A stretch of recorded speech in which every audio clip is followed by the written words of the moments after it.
ಬೆಂಗಳೂರಿನ ತ್ಯಾಗರಾಜ ನಗರದಲ್ಲಿ psycho uncle ಮಕ್ಕಳನ್ನ ಹೆಂಗ್ ಟಾರ್ಗೆಟ್ ಮಾಡಿ ರೋಡ್ ಸೈಡ್ ಅಲ್ಲಿ ನಡ್ಕೊಂಡು ಹೋಗ್ತಿದ್ರೆ ಅಥವಾ ಆಟ ಆಡ್ತಿದ್ರೆ ಮಕ್ಕಳನ್ನ ಟಾರ್ಗೆಟ್ ಮಾಡಿ ಹಲ್ಲೆ ಮಾಡೋದು, ಕೂದಲೆಳೆಯೋದು ಅಥವಾ ಬೈಕ್ನಿಂದ ಗುದ್ದಿಸಿ ಅವ್ರ ಪ್ರಾಣ ತೆಗೆಯುವಂತ ಪ್ರಯತ್ನನೇ ಏನ್ ಮಾಡ್ತಾ ಇದ್ನೋ ಗೊತ್ತಿಲ್ಲ. ಆ ಮಗು ಜಸ್ಟ್ ಮಿಸ್ ಆಗಿ ಹೋಗಿದೆ ಫ್ರಾಕ್ಷನ್ ಆಫ್ ಸೆಕೆಂಡ್ ಅಲ್ಲಿ. ರಂಜನ್ ಅಂತ ಈತನ ಹೆಸರು. ಅಜ್ಜಿ ಮನೆಗೆ ಆಗಾಗ ಬರ್ತಾ ಇರ್ತಾನೆ ಈತ ತ್ಯಾಗರಾಜ ನಗರದಲ್ಲಿ. ಬಂದಾಗ ಈ ರೀತಿ ಕೃತ್ಯಗಳನ್ನ ಮಾಡಿದ್ದಾನೆ. ಹಲವಾರು ಸಿಸಿಟಿವಿ ಫುಟೇಜ್ಗಳು ಲಭ್ಯವಾಗಿದೆ. ಪೋಷಕರು ಕಂಪ್ಲೇಂಟ್ ಕೊಟ್ಟಿದ್ದಾರೆ. ಅದರಲ್ಲಿ ಈತ ರೋಡಲ್ಲಿ ಆಟ ಆಡ್ತಿದ್ದಂಥ ಮಗುಗೆ ಏಕಾಏಕಿ ಕಾಲಿಂದ ಒದ್ದು ಬೀಳಿಸಿದನಲ್ಲ, ಆ ಮಗು ಗಂಭೀರ ರೀತಿಯಲ್ಲಿ ಗಾಯ ಆಗಿದೆ. ಹಾಗಾಗಿ ಪೋಷಕರು ಕಾನೂನು ರೀತಿಯಲ್ಲಿ ಕ್ರಮ ಆಗಬೇಕು ಅಂತ ಪೊಲೀಸರಿಗೆ ಕಂಪ್ಲೇಂಟ್ ಕೊಟ್ಟಿದ್ದಾರೆ. ಇದೇ ವಿಷಯವಾಗಿ ಇನ್ನಷ್ಟು ಡೀಟೇಲ್ ಆಗಿ ಅಂದ್ರೆ ಯಾಕೆ ರೀತಿ ಕೃತ್ಯವನ್ನ ಮಾಡ್ತಾರೆ, ಯಾವ ತರ ಟ್ರೀಟ್ಮೆಂಟ್ ಅಗತ್ಯ ಇದೆ ಅಂತ ಮಾತನಾಡೋದಕ್ಕೆ ಮನೋತಜ್ಞರಾಗಿರುವಂತ ಡಾಕ್ಟರ್ ಅರವಿಂದ್ ಅವರು ನಮ್ಮ ಜೊತೆ ಫೋನ್ ಸಂಪರ್ಕದಲ್ಲಿ ಕನೆಕ್ಟ್ ಆಗಿದ್ದಾರೆ. ಡಾಕ್ಟರ್ ನಮಸ್ತೆ. ನಮಸ್ತೆ ಮೇಡಮ್. ಒಂದ್ಸತಿ ಅಲ್ಲ ಸಾಕಷ್ಟು ಸತಿ ಈ ಸೈಕೋ ಅಂಕಲ್ ಮಕ್ಕಳನ್ನ ಟಾರ್ಗೆಟ್ ಮಾಡಿ ಸುಮ್ಮನೆ ಅವ್ರ ಪಾಡಿ ಮಕ್ಳು ಆಟ ಆಡ್ತಿದ್ರು, ರೋಡಲ್ಲಿ ನಡ್ಕೊಂಡು ಹೋಗ್ತಿದ್ರು, ಬಿಡೋದಿಲ್ಲ. ಪೊಲೀಸ್ ಹತ್ರ ಹೋದ್ರೆ ಜಾಮೀನ್ ಸಿಗುತ್ತೆ, ಹೊರಗಡೆ ಬಂದ್ ಬಿಡ್ತಾನೆ. ಅಂದ್ರೆ ಯಾವ ತರದ ಮೆಂಟಾಲಿಟಿ ಇದು ಅಂತ?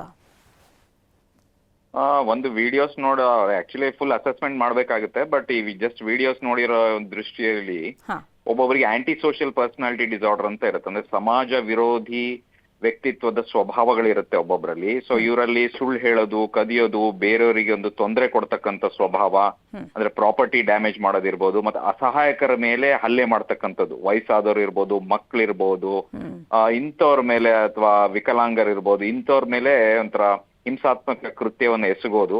ಅದರಲ್ಲಿ ಅವರಿಗೆ ಒಂದ್ ರೀತಿ ಪ್ಲೆಜರ್ ಸಿಗ್ತಾ ಇರುತ್ತೆ, ಅವ್ರಿಗೆ ಒಂಥರ ಏನೋ ಖುಷಿ ಸಿಗ್ತಾ ಇರುತ್ತೆ. ನಮಗೆ ಬೇರೆ ಯಾರಿಗಾರೋ ಸ್ವಲ್ಪ ನೋವಾದ್ರೆ ನಮ್ಮ ಮನ್ಸಿಗೆ ಒಂಥರ ಬೇಸರ ಆಗುತ್ತೆ, ನಾವೊಂದು ಕಾಳಜಿ ಕರುಣೆ ತೋರಿಸ್ತೀವಿ. ಇವರೆಲ್ಲ ಕಾಳಜಿ ಕರುಣೆ ಇರೋದಿಲ್ಲ, ಅವರಿಗೆ ಒಂಥರ ಹಿಂಸಾತ್ಮಕ ಕೃತ್ಯದಲ್ಲಿ ಅವ್ರಿಗೆ ಏನೋ ಒಂದು ಬೇರೆ ರೀತಿಯಾದ ವಿಕೃತ ಖುಷಿ ಸಿಗ್ತಾ ಇರುತ್ತೆ. ಸೊ ಆ ರೀತಿಯಾಗಿ ಆಂಟಿ ಸೋಷಿಯಲ್ ಪರ್ಸನಾಲಿಟಿ ಇರಬಹುದು. ಅದು ಬಿಟ್ರೆ ಬೇರೆ ಮಾನಸಿಕ ಸಮಸ್ಯೆಗಳಾಗಿರತಕ್ಕಂತ ಸ್ಕಿಜೋಫ್ರೀನಿಯಾ ಇರಬಹುದು, ಅಥವಾ ಡ್ರಗ್ ಅಬ್ಯೂಸ್, ಈಗ ಒಂದು ಗಾಂಜೆಯ ನಶೆಯಲ್ಲಿ ಇರ್ಬೋದು, ಆಲ್ಕೋಹಾಲಿನ ನಶೆಯಲ್ಲಿ ಇರ್ಬೋದು, ಅಥವಾ ಬೇರೆ ಡ್ರಗ್ಸಿನ ನಶೆಯಲ್ಲಿ ಕೂಡ ಈ ತರ ಮಾಡಿರಬಹುದು. ಈ ಸ್ಕಿಜೋಫ್ರೀನಿಯಾ ಅಥವಾ ಬೈಪೋಲಾರ್ ಅಲ್ಲಿ ಏನಾಗುತ್ತೆ ಅಂದ್ರೆ ಡೆಲ್ಯೂಷನ್ ಇರುತ್ತೆ. ಅಂದ್ರೆ ಮಕ್ಕಳ ಬಗ್ಗೆ ಏನಾರ ಒಂದು ಕೆಟ್ಟ ಮನೋಭಾವ ಇರತಕ್ಕಂಥದ್ದು, ಅವರಿಗೆ ಬೇರೆ ದೃಷ್ಟಿಯಲ್ಲಿ ನೋಡ್ತಕ್ಕಂಥದ್ದು, ಅಥವಾ ಮಕ್ಕಳಿಂದ ತನಿಗೇನೋ ತೊಂದರೆ ಆಗ್ಬಿಡ್ಬೋದು ಅನ್ನೋ ದೃಷ್ಟಿಯಲ್ಲಿ ಕೂಡ ಅವ್ರು ಆತರ ಮಾಡಿರ್ಬಹುದು.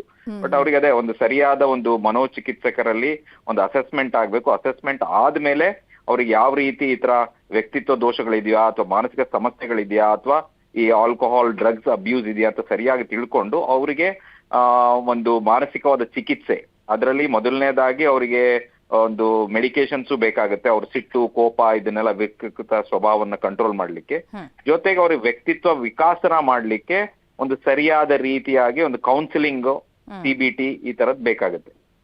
ಓಕೆ, ಸುದ್ದಿಯನ್ನು ಫಾಲೋ ಅಪ್ ಮಾಡ್ತೀವಿ. Thank you so much doctor, ಮಾತನಾಡಿದ್ದಕ್ಕೆ, ಇನ್ಫಾರ್ಮೇಶನ್ ಕೊಟ್ಟಿದ್ದಕ್ಕೆ.